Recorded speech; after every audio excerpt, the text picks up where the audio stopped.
ہان کیا ہوا؟ کیس کو مسلسل کھویا ہوا دے کر نمل نے پکارا تھا۔ کچھ نہیں گڑیا، کیس نے ڈریسنگ ٹیبل پر پڑا کیچ اٹھا کر نمل کے بالوں کو بائنڈ کیا اور میچنگ سٹالر اٹھا کر نمل کے سر پر حجاب بنانے لگا۔ اچانک نمل نے سی کیا، کیا ہوا ہان جی؟ پن لگ گئی۔ نمل نے برا سا منہ بناتے ہوئے کہا، او سوری گڑیا، آپ نہیں کرتا ایسے۔ ہاں جی، یہ حجاب کیوں بنا رہی ہے؟ میں نہیں چاہتا میرے علاوہ کوئی میری گڑیا کی خوبصورتی کو دیکھے۔ ہاں جی، آپ مجھ سے بہت پیار کرتے ہیں۔ نمل کی بات سنتے ہاں نے دھیرے سے جھکا اس کی مسکارے سے سجی پلکوں پر اپنے لب رکھے تھے۔ اچھا گڑیا، آج بہت سے سرپرائز ملیں گے آپ کو، تو سب سے پہلے آپ نے گھبرانا نہیں ہے۔ ہاں آپ کے ساتھ ہے۔ اور ایک بات گڑیا، کبھی کبھی خون کے رشتے بہت دکھ دے جاتے ہیں، لیکن ہمیں ہر حال میں صبر سے کام۔ ہاں جی، کیا بول ہیں آپ؟ نمل نے کیس کی بات درمیان میں ہی کاٹے پوچھا، کچھ نہیں، چلو پتہ لگ جائے گا۔ رمل بھی نمل کی طرح سیم ڈریسنگ کیے چہرے پر حجاب بنائے کھڑی تھی۔ اس کے موبائل کی بیل بجی۔ سب ریڈی، میں آتی ہوں کہ جیسے ہی وہ کمرے سے باہر نکلی، سامنے ملہان کھڑا تھا۔ لالا کیا ہوا؟ رمل نے باغ اس کا بازو پکڑا تھا۔ ملہان نے رخ موڑ کر دیکھا تو رمل کو اپنے من پسند روم میں دیکھ کر ساکت رہ گیا۔ رمل کی آنکھوں میں جیسے ہی ملہان نے دیکھا، رمل سمجھ گئی کہ ملہان ہے۔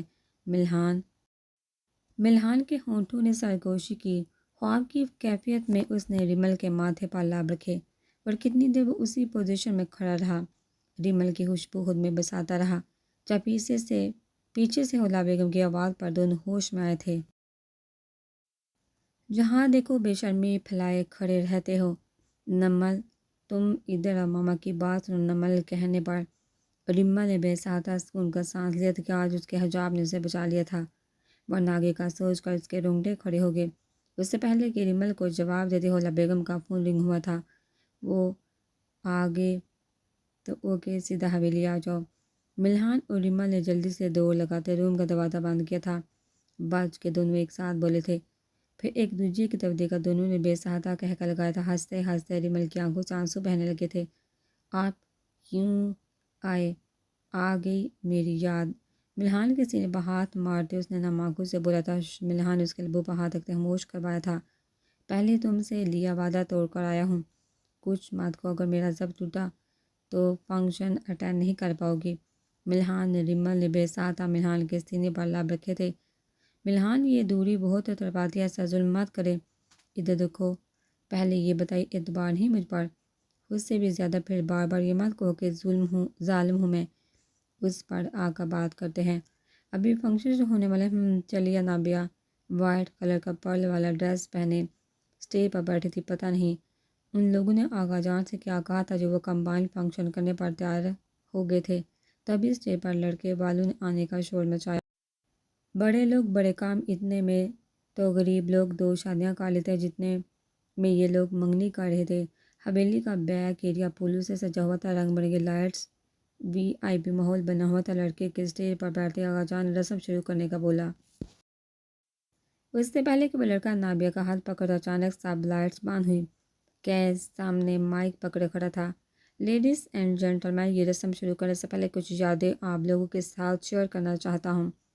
سامنے والی دیوار پر کچھ پکس اور ویڈیوز چلنے لگی تھی۔ سب سے پہلی پک میں نمل اور نابیہ آگے بھاگ رہے تھے، ان کے پیچھے رمل ڈنڈا اٹھا کر کھڑی تھی۔ پک دیکھتے سب کے ہونٹوں پر مسکراہٹ آئی تھی۔ پھر ایک کر کے کچھ ویڈیو چلنے لگی۔ ایک ویڈیو میں رمل اور کیس لڑائی کر رہے تھے، پھر اگلی ویڈیو میں چھوٹا سا کیس نمل کو سینے سے لگائے کھڑا تھا، گڑیا ڈرو نہیں، میں آپ کے ساتھ ہوں۔ پھر نابیہ اور رمل کیس سے عیدی مانگ رہی تھی۔ پھر اگلی ویڈیو میں حلا بیگم کمرے میں کھڑی تھی، وہ ونی، وہ سمجھتا کہ خود کو میں برباد کر دوں گی اس کو۔ ہیلو، مجھے ڈرگس انجیکشن چاہیے، باڈی ڈوز۔ اگلے انسان نے پتہ نہیں کیا کہا تھا جب حلا بیگم بولی، نہیں وہ اس ونی کے لیے نہیں، وہ نمل کے لیے۔ ویڈیو دیکھتے سب کی آنکھیں کھلی کی کھلی رہ گئی۔ اگلی ویڈیو میں نے تمہیں اسے ڈرانے کا کہا تھا لیکن تم نے اسے مار دیا تھا، تمہارے پاس کوئی ثبوت نہیں کہ اس کا قتل میں کرنے کو کہا تھا۔ ہاں حولا جائیداد کے لیے جان لے بھی سکتی ہے اور دے بھی سکتی ہے۔ حلا بیگم اندھیرے میں آگے بڑھی تھی جب کسی نے اس کا بازو پکڑ لیا تھا، رک جاؤ یہیں۔ پھر ایک کے بعد ایک سب ویڈیو چلنے لگی۔ نہیں پلیز، میں کسی کی بیٹی کی زندگی برباد نہیں کر سکتا، اور یہ تمہارے بھائی کو جان سے مار دوں گی، تمہیں ہی انابیہ سے نکاح کر کے اس کی جائیداد میرے نام کروانی ہوگی، پھر تمہارا بھائی آزاد ہوگا۔ سامنے ویڈیو والے لڑکے کو دیکھا، انابیہ نے ساتھ بیٹھے لڑکی کی طرف دیکھا تھا۔ میری جان آپ کا ہی ہوں، میرے علاوہ آپ کے پہلو میں بھی کوئی بیٹھ نہیں سکتا۔ بدر کے الفاظ پر انابیہ نے اس کا ہاتھ زور سے پکڑا۔ ہاں ہاں ہاں، میں نے ساری جائیداد اپنے نام کروا لی۔ واہ نمل بیوقوف، کیا سمجھی میں اسے پار کرتی ہوں؟ آئی بڑی مما والی، نفرت ہے مجھے ان دونوں سے، ان دونوں کی وجہ سے میں طلاق نہیں پائی۔ حولا بیگم کے الفاظ نمل کو ساکت کر گئے تھے۔ ایک ایک کر کے ویڈیو ختم ہو چکی تھی، لائٹس جلنے کی وجہ سے ہر طرف روشنی پھیل گئی تھی، سب کچھ واضح تھا، سب اپنی جگہ ساکت ہے۔ حولا بیگم نے آگے بڑھتے قیس کے ہاتھ سے ریموٹ چھینا، اس سے پہلے کہ وہ قیس کے منہ پر تھپڑ مارتے اگلے بندے نے ان کا ہاتھ پکڑا۔ قیس نہیں ہوں میں جو سب خاموشی سے برداشت کر لوں گا۔ C B I officer Malhan Khan, you are under arrest. حولا بیگم تمہیں تو میں جان سے مار دوں گی، تم نے آج تک میرا کوئی کام نہیں ہونے دیا، تمہاری وجہ سے میرے سب پلانس فیل ہوئے، تمہاری وجہ سے میری ڈرگس کی ڈیلنگ فیل ہوتی رہی اور میں سمجھتی رہی یہ سب قیس کرتا رہا ہے۔ ملہان چلتا ہوا قیس کے پاس آ کر کھڑا ہوا بولا، ہم دو جسم اور ایک جان ہیں، آپ نے سوچ بھی کیسے لے کے ہم الگ ہو سکتے ہیں؟ ہم کبھی الگ تھے ہی نہیں۔ جتنی راتیں اس حویلی میں قیس نے گزاری ہیں، اتنی ہی ملہان نے قیس بن کر گزاری ہیں۔ ریمل ساکت نظروں سے ملہان کو دیکھ رہی تھی، ہر کوئی ساکت تھا، دھچکے پر دھچکا لگ رہا تھا۔ یہ سب پلان میرا تھا، شروع سے لے کر اب تک مجھے آپ پر شک تھا، یہ میرا رچایا کھیل تھا جو تم سب لوگ کھیل رہے تھے۔ تم لوگوں کو لگا تھا کہ تم لوگ حاکم ہو، حالانکہ ماسٹر مائنڈ میں تھا جو تم لوگوں کو کٹ پتلیوں کی طرح چلا رہا تھا۔ ملہان نے سب کو ساکت دیکھتے سب بتایا۔ حولا بیگم نے ملہان کو دھکا دیتے بھاگنا چاہا۔ ہاں کوئی فائدہ نہیں حولا بیگم، وہ کیا ہے کہ میں پکے انتظام کرتا ہوں، چاروں طرف میرے بندے کھڑے، واقعی ہر طرف ہاتھوں میں پسٹل پکڑے لڑکے کھڑے تھے۔ ملہان نے کرسی پکڑ اس پر بیٹھے ٹانگ پر ٹانگ رکھی تھی۔ حولا بیگم اب آپ خود بتائیں گی یا میں اپنے طریقے سے بلواؤں؟ ملہان نے گان حولا بیگم کی طرف کرتے ہوئے کہا، ہاں میں نے کیا سب کچھ، اس گھر کے چھوٹے بیٹے کو میں نے مروایا۔ ہاں جائیداد چاہیے تھی مجھے، اس کے لیے میں نے ہر غلط کام کیا، اسمگلنگ بھی کی، لیکن تم لوگ کچھ نہیں بگاڑ سکے میرے ہاتھ بہت اونچے۔ حولا بیگم کا اتنا بولنا تھا، ملہان نے اشارہ کیا، یہ لے آپ کے ہاتھ بھی آپ کے برابر کھڑے ہیں۔ ملہان کے بندوں نے حولا بیگم کے ساتھی اس کے ساتھ کھڑے کیے۔ اب ہنسنے کی باری قیس کی تھی۔ حولا بیگم کے ساتھیوں میں حاکمہان بھی موجود تھا۔ تم نکارہ انسان، تم کوئی کام ڈھنگ سے نہ کر پائے، تمہاری وجہ سے یہ سب ہو رہا ہے، اگر تب ہی تم اپنا جرم قبول کر لیتے تو یہ سب نہ ہوتا آج۔ تم سے عشق لٹانے کا بھی کوئی فائدہ نہیں ہوا۔ حولا بیگم کے الفاظ سب کو ساکت کر رہے تھے۔ اگر تم مجھ سے بے وفائی نہ کرتے تو آج ہم دونوں خوشحال زندگی گزار رہے ہوتے، لیکن تم تو وائف کی زلفوں کے اسیر ہو گئے ہو۔ کہاں ہے تمہاری وہ ناجائز اولاد؟ حولا بیگم اپنے پاگل پن میں سب کچھ بتاتی چلی گئی۔ ہر رات سے خود ہی پردہ اٹھا دیا، چپ کر، جو میں نے نکاح کیا تھا، نکاح اور وہ رہی میری اولاد۔ حاکمہان نے اسٹیج پر بیٹھے بدر کی جانب اشارہ کیا، سب لوگوں نے بدر کی جانب دیکھا۔ ملہان کے اشارے پر اس کے بندے پہلے ہی حال کروا چکے تھے، اب صرف ان کے فیملی ممبرس ہی تھے۔ بدر اسٹیج سے اترتے اپنے باپ کی جانب بڑھ، آنکھوں میں نفرت لی، اپنے باپ کو دیکھتے ہوئے بولا، او تو پہچان لیا آپ نے کہ میں سردار حاکم کی اولاد ہوں؟ ہاں شکر کہ آپ نے ناجائز نہیں کہہ دیا، ورنہ شاید میں مر ہی جاتا۔ بدر بیٹا، حاکم خان نے بدر کے قریب جانا چاہا، لیکن بدر نے ہاتھ کھڑا کر کے انہیں وہیں روک دیا اور لہجے میں نفرت لیے جب بولا تو حاکم خان کی ہنسی ہی مٹی میں ملا گیا۔ مت کو بیٹا، باپ کہلانے کے لائق نہیں، لے جاؤ انہیں اور ان کے جرموں کی کڑی سے کڑی سزا دلوانا۔ ہاں باپ بیٹے کا ایموشنل ڈرامہ شروع ہو گیا۔ حولا بیگم کی زبان میں پھر زہر اگلا۔ ایک راز کی بات بتاؤں، تمہاری بیوی کو مروانے والی میں ہی تھی، میں حولا بیگم۔ ہاں۔ حولا نے سب کو برباد کر دیا، تبھی سکتے میں کھڑی نمل آگے بڑھی۔ حولا بیگم نے خود کو برباد کر دیا، پیسے اور جائیداد کی خاطر آپ نے کتنوں کی جانیں لی، آپ نے کتنے گناہ کیے۔ حولا بیگم، آپ نے کیا کچھ نہیں کیا، آپ نے اپنی بیٹی کو ڈرگس کا عادی بنا دیا، آپ نے اپنی بیٹی کے شوہر کو مروانے کی کوشش کی، اور آپ نے کسی کے نکاح میں ہوتے ہوئے کسی اور انسان سے عشق کی پینگیں بڑھائی۔ مجھے نفرت ہو رہی ہے کہ آپ میری ماں ہیں، لیکن ایک بات میں بتاتی ہوں آپ کو حولا بیگم۔ اب ریمل آگے بڑھی تھی، بے شک اسے نمل نے آپ کی ہر بات مانی، لیکن جو فائل آپ کو دی تھی وہ جائیداد کی فائل نہیں تھی، اور اس پر موجود کیس کے سائن بھی بیکار تھے۔ پتہ ہے کیوں؟ کیونکہ جائیداد و آغا جان بہت پہلے ہم تینوں بہنوں کے نام کر چکے تھے۔ آغا جان نے کہا تھا کیس کے نام کروانے کو، لیکن کیس نے ہم تینوں کے نام کروا دی تھی، اور بابا آپ مجھے دکھ ہوا جان کر کہ آپ کو بھی اپنی بیٹیوں سے زیادہ جائیداد عزیز ہے۔ یہ لے فائل، اس میں ساری جائیداد کے ساتھ ہم تینوں بہنوں کے سائن بھی موجود ہیں۔ کر دی سب آپ لوگوں کے نام، لیکن ایک بار بابا ہمیں اپنے سینے سے لگا کے ایک باپ کی طرح پیار کر دے۔ ریمل کی بار بار سب کی آنکھیں نم ہوئی تھی۔ تبھی ملحان کی آواز گونج، پلیز یہ سب بعد میں کرنا، ابھی مجھے لیٹ ہو رہا، چلو ہولا بیگم آپ کو جیل کی سیر کروائیں۔ ہولا بیگم پاگل ہوتے چیخنے چلانے لگی، نہیں نہیں، میں نے کچھ نہیں کیا، اس جائیداد کے لیے کیس کو زہر دیا، نمل کو ڈرگز دی، اس لڑکے کو پیسے دے، لیکن ملحان کے ساتھ موجود لیڈی آفیسر نے انہیں ہاتھ کڑی لگائی اس سے پہلے کہ وہ باہر کی جانب بڑھتے۔ ایک آواز فضا میں گونجی، میں منور حسین شاہ اپنے ہوش و حواس میں ہولا بیگم کو طلاق دیتا ہوں، طلاق دیتا ہوں، طلاق دیتا ہوں۔ ہولا بیگم بہت چیخی چلائی، لیکن وہ آفیسر انہیں لے کے باقی سب کو ملحان کے بندے لے گئے تھے۔ وہاں سب ساکت کھڑے تھے، سب اس وقت چونکہ جب تھپڑ کی گونج حال میں گونجی، سب نے حیرانگی سے ریمل کی جانب دیکھا، کیونکہ یہ ریمل ہی تھی جس نے ملحان کو تھپڑ مارا تھا۔ ایک جیسی ڈریسنگ کی وجہ سے نمل میں فرق نہیں محسوس ہو رہا تھا، لیکن نمل یہ حرکت کبھی نہیں کاٹ سکتی تھی۔ ملحان کو آئیڈیا سے کچھ ایسا ہی ہونے والا ہے، اس لیے وہ چپ کھڑا تھا اور خاموش نظر سے ریمل کو دیکھ رہا تھا۔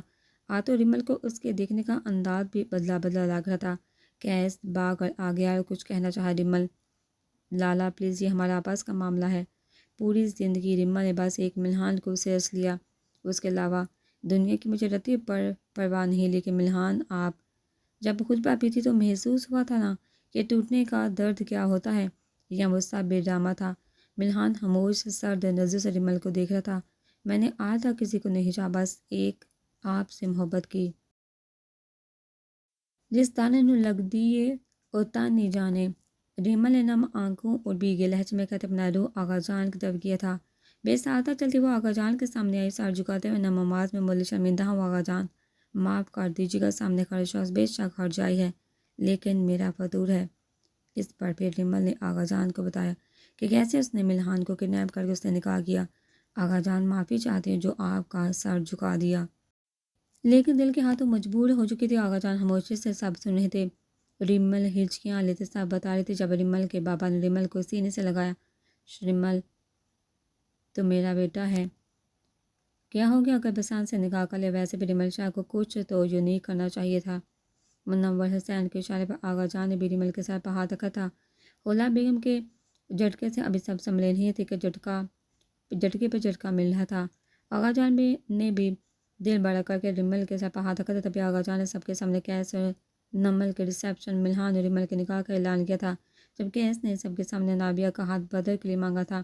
آغا جان، بدر کو میں پالا ہے، بہت چھوٹے ہوتے سے میں نے اسے سنبھالا ہے، میری بہن کو اس سے اچھا لڑکا نہیں مل سکتا، میں چاہتا ہوں کہ نابیہ اور بدر کا نکاح ہم لوگوں کے ساتھ ہی ہو۔ آغا جان نے کچھ سوتے ہمیں بار لی۔ سب ہوش سے کیس نے نمل کے پریگننٹ ہونے کی خبر سب کو سنا دی تھی۔ سب نے نمل کو ہاتھوں ہاتھ لیا تھا، سب نمل کا بہت خیال رکھ رہے تھے۔ کبھی جوس کبھی فروٹ، نمل کھا کھا کر تانگ آ چکی تھی۔ ہاں جی بس کرے ورنہ اب میں ناراض ہو جانا ہے، میں کھا کھا کر ڈول بن جاؤں گی۔ نمل نے برا سا منہ بناتے ہوئے کہا، ارے میری جند جان، اگر آپ صحت مند ہوگی تو ہی بیبی۔ اس سے پہلے کہ ہان کچھ بولتا، نمل نے اس کے منہ پر ہاتھ رکھ دیا اور سرخ اناری چہرے کے ساتھ دھیمی آواز میں بولی، ہاں جی آپ کتنے وہ ہو گئے ہیں، ہاں ہاں اچھا جی، چلو جلدی کرو، پھر ہم آپ کو شاپنگ پر لے کر جائیں گے۔ آغا جان کا کہنا کہ عید کے دوسرے دن فنکشن کر دیا جائے، اتنی جلدی؟ نمل نے حیرت کی زیادتی سے آنکھیں بڑی کیے ہوئے کہا، نہیں تو اب بیبی کے آنے کے بعد؟ کیس نے نمل کو تانگ کرتے ہوئے شرارت سے کہا، ہاں جی بس کرے، اوکے میں بس کرتا ہوں، لیکن گڑیا آپ شاپنگ پر چلو گی؟ ہاں جی۔ نمل نے ہان کے گلے میں بہادر ڈالتے بہت پیار سے پکارا تھا، ہاں جی۔ اب کون سی فرمائش؟ ہاں جی، میری خواہش رہی نا کہ میرا لہنگا میرا دلہا پسند کرے، اور اچھا، اور یہ کب آپ لائیں گے یا نہیں؟ ارے میں لاؤں گا نا، لیکن آپ بھی ساتھ جاؤ گے؟ کیس کو پتا تھا نمل کیوں ضد کرے، جس ڈریس کی وہ عادی ہو چکی تھی اتنی جلدی وہ اس کا پیچھا نہیں چھوڑ سکتی تھی۔ تنہائی میں تو وہ زیادہ کمی محسوس ہوتی تھی۔ ہان نے جھکتے نمل کے ہونٹوں پر اپنے ہونٹ رکھتے اسے سرہانے پر گرایا تھا۔ نمل تو اس اچانک حملے پر حیران ہے کہ جیسے ہی کیس اس کی گردن پر جھکا، نمل فوراً بولی، ہاں جی چلیے چلیے، دیر ہو رہی ہے، شاپنگ کرنی ہے نا؟ نمل کی بات سنتے ہان مسکرایا، ارے نہیں میں خود لاؤں گا۔ نہیں ہاں جی، مجھے کچھ ہو رہا ہے، پیچھے ہو جائیے۔ ہان نے نظریں پال میں بدلی اور بولا، اوکے۔ چلو چلے شادی کی تیاریاں زور شور سے چل رہی تھی۔ کیس نے کافی بار ملحان سے کہا تھا کہ وہ گھر میں مورے کو بتا دے صاحب، لیکن پتہ نہیں وہ کیا سوچ کر چپ تھا۔ ریمل اور ملحان کی مسلسل خاموشی کیس کو بہت کھٹک رہی تھی۔ آج مہندی کی رسم تھی، ہر طرف شور و گل ہلا گلا تھا۔ ریمل نے طبیعت خرابی کا بہانہ بنا کر صبح سے خود کو کمرے میں بند کیا ہوا تھا۔ نمل سے کافی بار بلا چکی تھی، لیکن مسلسل خاموشی 2 دن سے نمل پردے میں تھی۔ کیس کو تو اس رسم کا پتہ تھا، لیکن نمل سب کا سر پھاڑنے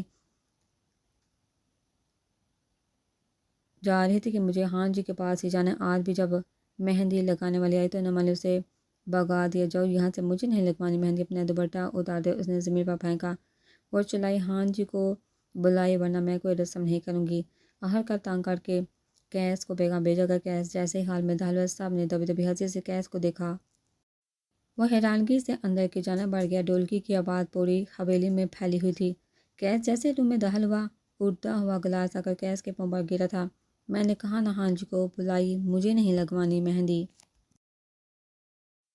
کیس کو کچھ پال لگے تھے، صاحب صورتحال سمجھنے میں گڑیا کیس کے بلانے پر نمل جھٹکے سے مڑی تھی۔ ہاں جی وہ بھاگتے ہوئے کیس کے سینے سے لگی تھی۔ ہان تو اچانک آفتاب پر بکھلا گیا تھا۔ ہان کے سینے سے لگتے وہ ہچکیوں سے رو دی تھی۔ ہاں جی سب گندے آپ سے دور کر دیا مجھے، میں نے کل سے کچھ نہیں کھایا، پوری رات مجھے نیند نہیں ہے، مجھے اتنی بھوک لگی ہے ہان دی۔ وہ بے ربط سا بولتی، ہان کا دل دھڑکا رہی تھی۔ بھلا کوئی اتنا معصوم بھی ہو سکتا ہے؟ ہان کی جان آپ نے مجھے کال کر لینی تھی نا، ہان فوری آ جاتے۔ کیس نے اس کے آنسو اپنے ہونٹوں سے پیتے ہوئے کہا، ہاں جی مورے میرا موبائل لے گی، ہاں جی جان کی جان رونا نہیں، بس آج کا دن کل سے آپ میرے پاس ہوں گے۔ نو نیور، نمل نے کہتے ساتھ غصے میں کیس کی گردن پر زور سے کاٹا تھا، اتنی زور سے کہ جدھر نمل کے ہونٹ لگے تھے ادھر کیس کی گردن پر ہونٹ جمع ہو گیا تھا۔ مجھے نہیں جانا، دور دور ہوتے اس نے بولا تھا۔ کیس نے حیران نظر سے نمل کو دیکھا تھا، پھر اس کی سچویشن سمجھ اپنے سر جھٹکا تھا۔ اس سچویشن میں تو اس سے قتل کی امید تھی، یہ تو صرف اس نے کاٹا تھا۔ ارے میری چندا بات تو سن، ابھی میں آپ کو کھانا کھلاؤں گا، پھر آپ نے مہندی لگوانی ہے، اس کے بعد ہم باہر رسم کے لیے اکٹھے ہو جائیں گے۔ لیکن ہاں جی رات مجھے نیند نہیں آتی۔ کیس کچھ کہتے کہتے رکے، اوکے میں آ جاؤں گا۔ پھر ہاں نے نمل کو کھانا کھلا کر مہندی لگوانے کے لیے بٹھا دیا۔ نمل روٹھے منہ کے ساتھ بیٹھ کے 2 گھنٹے آپ کو بیٹھنا پڑے نا مہندی لگوانے کے لیے، پھر پوچھوں آپ سے؟ بیوٹیشین کا خیال کرتے کیس چپ ہو گیا تھا۔ گڑیا پلیز آپ ریڈی بھی ہو جانا، آئی پرامس میں ٹائم سے آ جاؤں گا۔